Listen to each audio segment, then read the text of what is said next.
Hi everybody, nice to see you all again. It's Rachel here again for the second of my Magic in the Mundane photography workshops.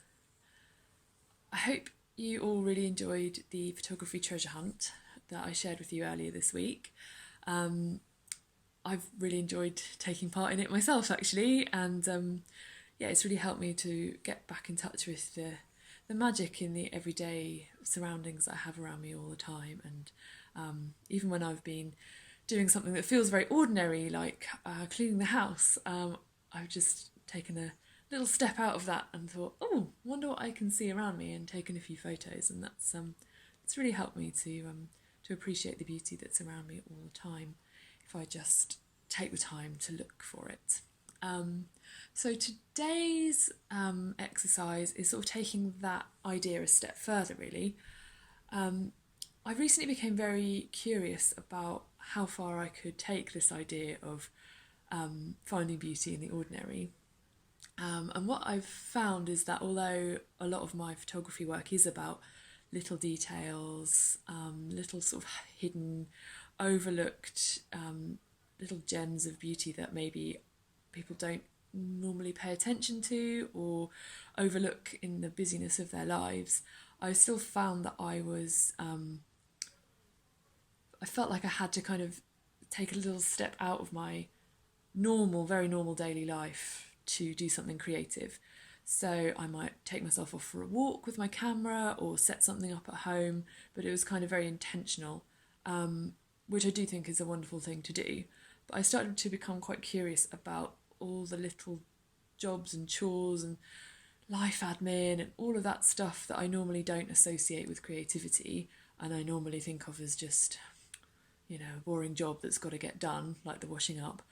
And I started to think, I wonder if I could make art out of this.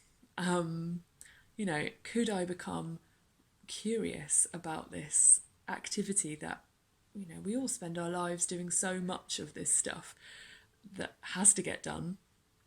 Could I start making art about the washing up? And actually I did. I made a whole project about the washing up, and it has made me see kind of very ordinary activities in a slightly different way. So this is an exercise that I have done myself a number of occasions and still do. I often use it when I'm feeling a bit stuck creatively, or yeah, kind of can't think of any ideas, or just need a little shake up and a little bit of looking at the world from a different perspective.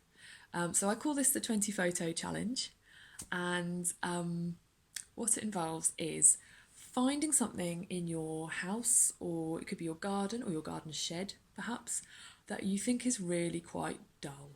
Something that you would never normally think to take a photo of. This could be, for example, your ironing board, or your clothes airer, or very ordinary kitchen chair, or your lawnmower, or just something very mundane, very household, very ordinary, perhaps associated with chores or jobs or things that you wouldn't normally think of as creative. And the challenge is to take 20 photos of that item. The photos don't have to be incredible works of art. They don't have to be, something you would hang on your wall. Don't worry too much about getting the composition perfect or anything like that. They just all have to be different. So this could be from different angles. You could try getting above your object or below your object, or looking at it in a way that you wouldn't normally, or from an angle you wouldn't normally see it. You could try getting really, really close up to different parts of it and getting quite abstract with your photos.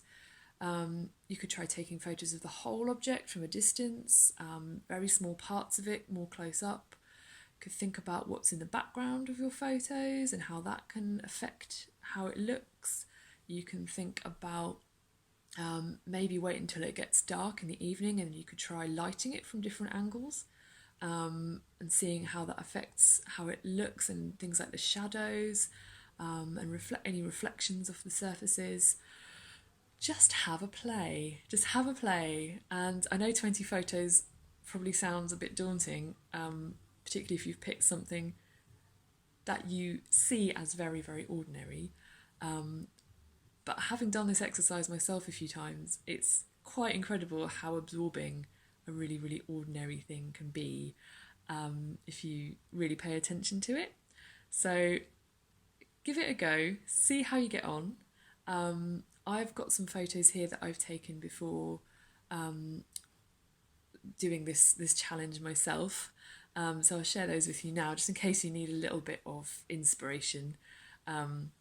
So the first one is, this is 20 photos of a plastic chair, an orange plastic chair, the kind of classic plastic chairs that you get in village halls and schools. And this is actually in my my art studio, and I was running this activity as a sort of taster session, as part of a course I'm doing, and I thought, well, I should actually give this a try before I share it with other people. I'd had the idea to share it, but as you can see, it's come out really quite interesting.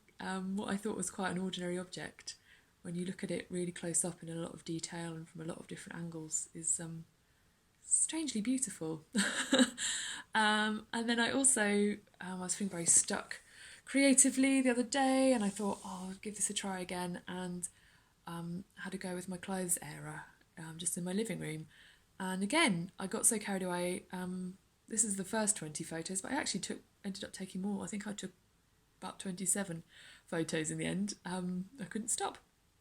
And then my cat got involved as well, so he was getting in on a few photos and bringing a bit of comedy to the whole situation. But again, I think, looking at these now, they actually make a really interesting series, and the angles and the way the colours work together, I find really interesting. So it's really worked for me. I hope that it will work for you in that way of sort of, being a really absorbing and interesting exercise. And as I say, have fun, have a play, and do share your photos in the Facebook group. It would be really, really lovely to see what you come up with. And I'll leave you with one of my favourite quotes, which I actually stumbled across relatively recently, but I think this really sums up my approach to photography. And I think that my approach to photography, and looking for the little details and really noticing and really appreciating them, I think it does have an impact on my wider life, actually, and sort of seeing the positives in perhaps some difficult situations, and just knowing that I've got that toolbox that I can come back to when I'm feeling stuck or feeling fed up with my surroundings, or like I just can't see anything interesting around me. Everything just feels like a great long to-do list. Just having these little exercises that I can dip into and do, really helps me to kind of keep that creative flow going. So the quote I want to share is by Henry Miller, and he says, "The moment one gives close attention to anything, even a blade of grass, it becomes a mysterious, awesome, indescribably magnificent world in itself." So I really hope you enjoy the exercise as much as I have done.